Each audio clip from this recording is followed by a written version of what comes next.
ओम नमः सिद्धिभ्यः नमो अरिहन्ताणं नमो सिद्धाणं नमो ऐरियाणं नमो वज्रायाणं नमो लोये सौवसाहुणं मंगलं भगवान् वीरो मंगलं गौतमो मंगलं कुन्दकुन्दार्यो जैनधर्मोऽस्तु मंगलं सर्वमङ्गल्यमङ्गल्यं सर्वकल्याणकारकं प्रधानं सर्वधर्माणां जैनं जयतु शासनं जैनं जयतु शासनम् येनात्मबोधयतात्मेव परत्वेनेव चापरम् अक्षयानन्तबोधाय तस्मै सिद्धात्मने नमः। चेति ये चेतन चेत्या विना किम चालसे।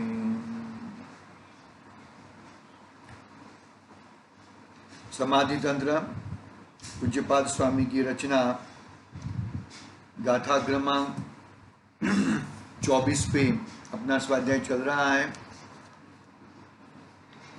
आचार्य देव ने यह बताया कि आत्मा का अनुभव स्वयं से होता है, कोई बोलने से किसी को कहने से ठीक है, उस संबंधी थोड़ी वो ज्ञान होता है, लेकिन अनुभव तो अपने से ही होता है, दूसरे से अनुभव होता नहीं है। शक्कर का अनुभव करना है तो एक दड़ी लेके उसको मुंह पे रखना पड़ेगा, स्वयं अनुभव होएगा।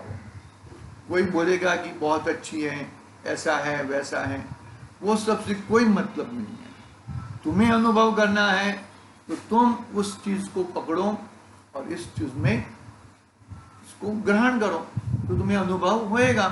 ग्रहण करो यानी कि देखो, एक कौन सा दृष्टांत को दृष्टांत की लेवल से लेना, तो दृष्टांत को सिद्धांत में ले लोगे तो गड़बड़ हो जाएगी। ग्रहण त्याग बोले तो उसको चखो तो तुम्हें मालूम पड़ जाएगा।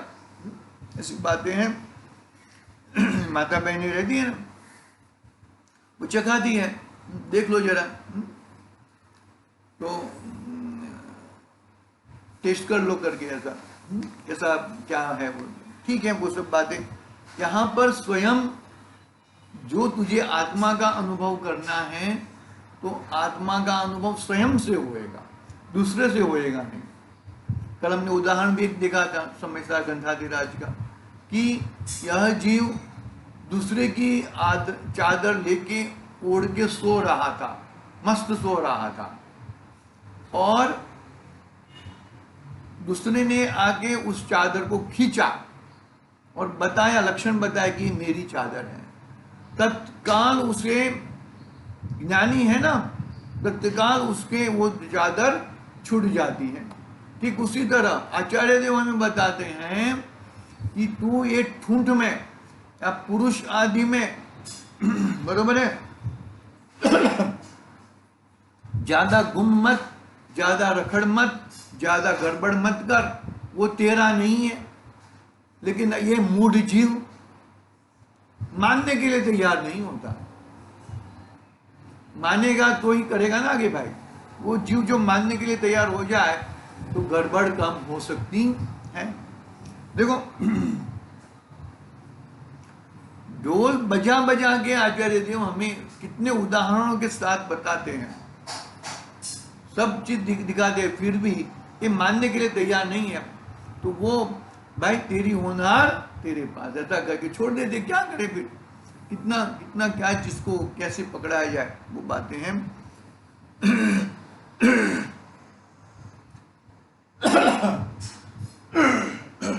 बोलो 24 नंबर की गाथा कल हमने पढ़ी थी, टीका तक पढ़ा था। दूसरा पैराग्राफ टीका का पढ़ने का बाकी है, गाथा पढ़ते हैं। देखो मेरे इसमें 54 नंबर का पेज है, 24 नंबर की गाथा।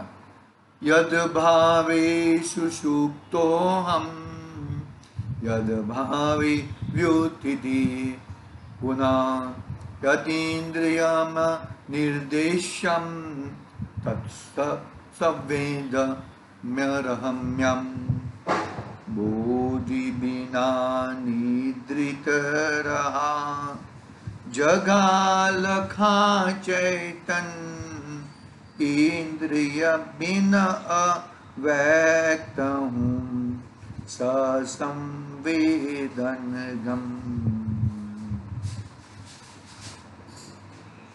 क्या कहते हैं? इंद्रिय से मैं व्यक्त नहीं हूं, इंद्रियों से मैं अव्यक्त हूं। अव्यक्त हूं, व्यक्त अव्यक्त के बोल भी आगे इस गाथा में है। और 34 नंबर की गाथा है ना, वही है मेरे हिसाब से। देख लेना जरा गंधाधिराज समय सार में, वो दूसरे की चद्दर लेके ओढ़ रहा था, वो वाला उदाहरण। इंद्रिय बिन अव्यक्त हूं, इंद्रियों से मैं अव्यक्त हूं, इंद्रियों से मैं व्यक्त नहीं हूं। बाहर की चीज इंद्रियों के माध्यम से मुझे ज्ञान होता है, लेकिन मेरे ज्ञान से मुझे ज्ञान होता है। देखो टीका का दूसरा पैराग्राफ पढ़ते हैं। तत्स्वरूप किस प्रकार का है? वह अतीन्द्रिय है, अर्थात इंद्रिय जन्य नहीं है, इंद्रिय ग्राह्य नहीं है, और वचन अगोचर अर्थात शब्द विकल्पों से अगोचर होने से, शब्दों द्वारा कहने में नहीं आता होने से, यह या वह स्वरूपादि से कहा जा सके वैसा नहीं है। तो ऐसे प्रकार का स्वरूप कहाँ से सिद्ध होता है? तो कहते हैं कि वह स्वसंवेदन स्वरूप अर्थात वह उक्त प्रकार का ससंवेदन से ग्राह्य स्वरूप वह मैं हूं। ऐसा कितनी जबरदस्त बात बता दी। अपनी चीज अपने से ही अनुभव होएगा, दूसरा कोई अनुभव करा के देगा नहीं। तत्स्वरूप किस प्रकार का है? वह अतीन्द्रिय है, इंद्रिय जन्य नहीं है। इंद्रिया हो या ना हो, इंद्रियों से मैं व्यक्त होने वाला नहीं हूं, अव्यक्त हूं। अव्यक्त हूं यानी कि अनुभव गम्य हूं मैं, यानी कि मेरा कोई वजूद ही नहीं, ऐसा नहीं है। इंद्रियों के माध्यम से मेरा, क्योंकि मैं अमूर्तिक हूं और अरूपी हूं, ज्ञान आदि अनंत गुणों का पिंड हूं मैं,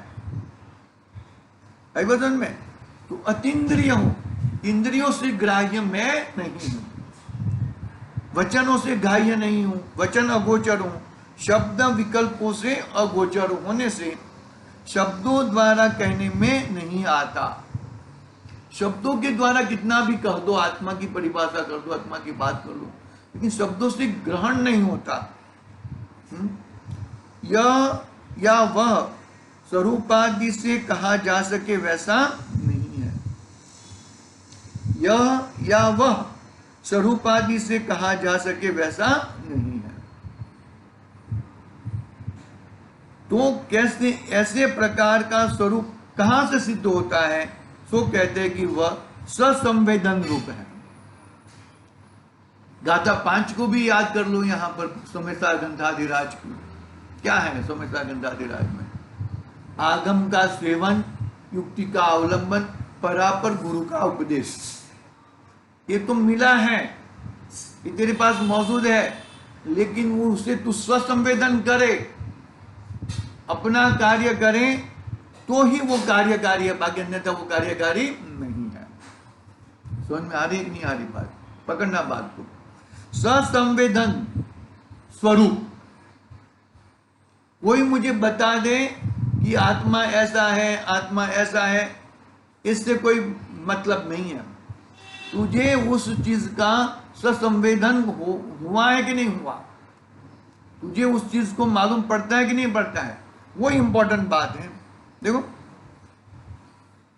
अर्थात वह युक्त प्रकार का ससंवेदन से ग्राह्य स्वरूप वह मैं हूं, यानी कि मैं अपने ससंवेदन से मैं ग्रहण करता हूं, मेरे स्वरूप का मैं ग्रहण करता हूं।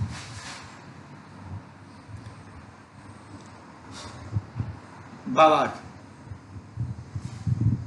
जो शुद्धात्म स्वरूप, यहां तक हमने टीका यहां तक कल पढ़ी थी, थोड़ा रिवीजन लिया, अभी भावार्थ पढ़ते हैं। भावार्थ में भी बहुत अच्छा दिया है। देखो, जो शुद्धात्म स्वरूप अतीन्द्रिय, वचन अगोचर और स्वानुभव गम्य है, क्या कहा, मेरा शुद्धात्म स्वरूप अतीन्द्रिय, इंद्रियातीत है, शब्दों से ग्रहण में नहीं होता, और स्वानुभव, अपने स्व के अनुभव से ही ग्रहण होता है। यही मैं हूं, शब्दों में पकड़ नहीं आता, शब्द तो भाषा वर्गना है, जड़ का परिणाम है, और मैं कौन हूं, मैं ज्ञान स्वभावी आत्मा हूं। तो जड़ और चेतन में, जड़ चेतन को कैसे पकड़ेगा, चेतन जड़ को कैसे पकड़ेगा, दोनों के बीच में अत्यंत अभाव है भैया। वह मैं हूं, जैसे तीन बात की, शुद्धात्म स्वरूप, अतीन्द्रिय, चार बातें की, वचन अवचर और स्वानुभव गम्य, तीन तो वो बात की, नेगेटिव बात की, और एफर्मेटिव क्या बात की, स्वानुभव गम्य शुद्धात्म स्वरूप। शुद्धात्म स्वरूप कहते हैं स्वानुभव गम्य है, अतीन्द्रिय है, और वचन अगोचर है, बरोबर ना। ऐसा जब तक जीव को ज्ञान नहीं था तब तक वह अनिंद्रा में सो रहा था, परंतु जब उसको अपने उक्त प्रकार से स्वरूप का यथावत भान हुआ तब वह वास्तव में जागृत हुआ, अर्थात उसके परिज्ञान से परिणमित हुआ। ऐसा जब तक जीव को ज्ञान नहीं था, कैसा, मैं तो स्वानुभव गम्य हूं, कोई चाहे कितना भी कह ले, लेकिन ऐसे वचनों से मैं ग्रहण नहीं हो सकता। हाँ जरूर मैं उस तरफ जाऊंगा, जिनवाणी में बताए हुए कितने वचन दिए हैं, व्यवहार नहीं से भी और निश्चय नहीं से भी, सभी से पार, नयातिक्रांत जब होता है तब परम पारिणामिक भाव से अपनी चीज को ग्रहण करता है,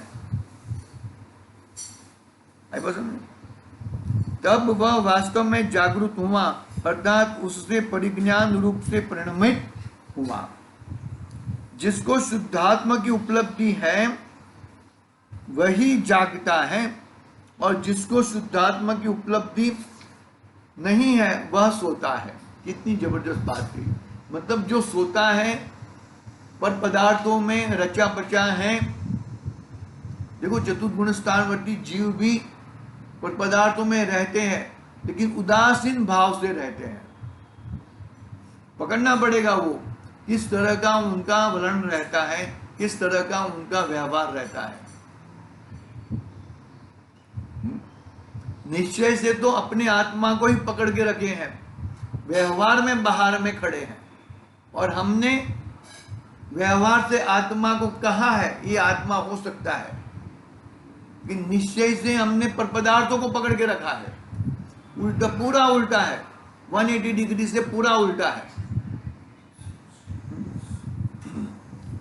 ऐसा जब तक जीव को ज्ञान नहीं था तब तक वह अनिंद्रा में सो रहा था, परंतु जब उसको अपने उक्त प्रकार से स्वरूप का तथा यथावत भान हुआ तब वह वास्तव में जागृत हुआ, अर्थात उसके परिज्ञान रूप परिणमित हुआ। क्या कहा, अज्ञान निंद्रा में सो रहा था, बरोबर है, परंतु जब उसको अपने उक्त स्वरूप के उक्त प्रकार के स्वरूप का यथावत जैसा था, जैसा जिनवाणी में बताया है, जैसा ज्ञानियों ने गाया है, ऐसा यथावत तीर्थंकर भगवान ने जैसा बताया, ऐसा यथावत भान हुआ, तब वह वास्तव में जागृत हुआ।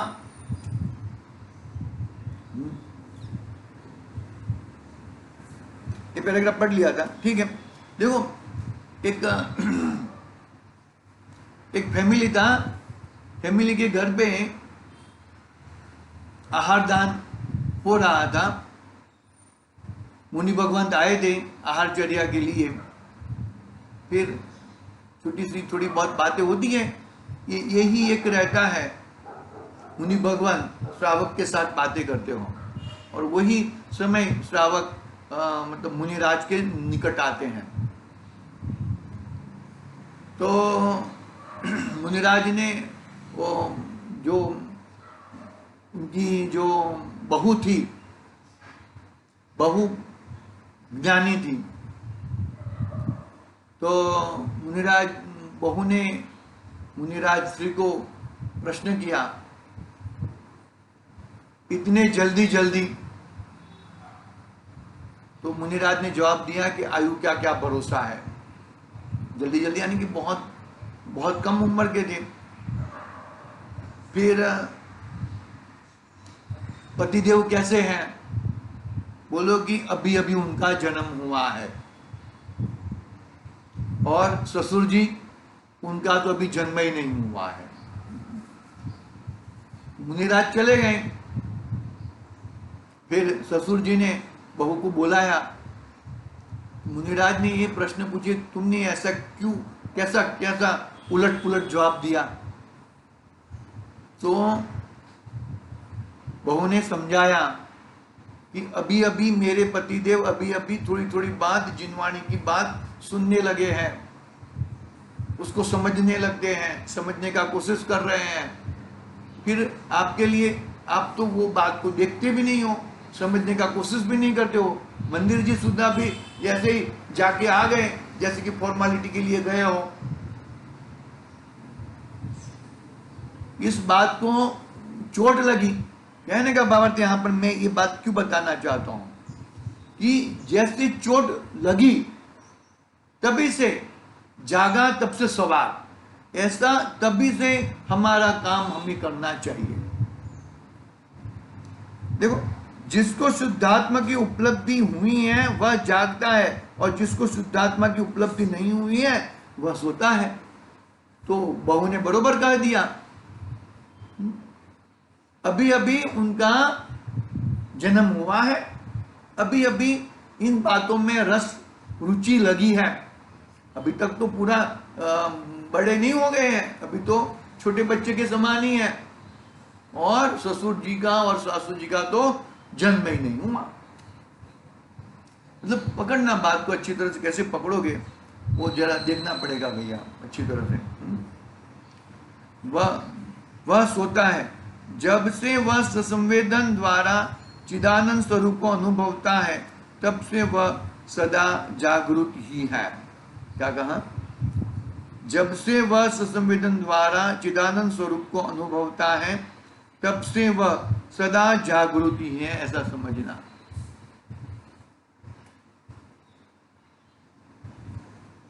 आप स्वसंवेदन द्वारा चिदानंद स्वरूप को अनुभवता है, अपने स्वभाव को अनुभवता है, तब से वो सदा जागृत रहता है, तब से वो गड़बड़ होती नहीं है। ठीक है। इसी पर अगर अपने 24 नंबर की गाथा पूर्ण हुई है, हमें अपने स्वभाव में किस तरह हम लग जाए, इन किन प्रकार से, ऐसी बात नहीं है। जैसा है वैसा यथावत उस तरीके से उस विषय वस्तु को पकड़कर हमें अपना कल्याण करना चाहिए। हम हमारा कल्याण करेंगे तो ही हमारा कल्याण होएगा, दूसरा कोई कल्याण करने वाला नहीं है। जिनेंद्र, देवेंद्र या धर्मेंद्र, कोई भी तेरा कल्याण करने में समर्थ नहीं है। तू ही तेरा कल्याण कर सकता है और तू ही तेरा कल्याण कर सकता है। इस तरह हम अपनी मंगलमयी बात आज पूरी करेंगे। आज के लिए ओम नमः सिद्धि।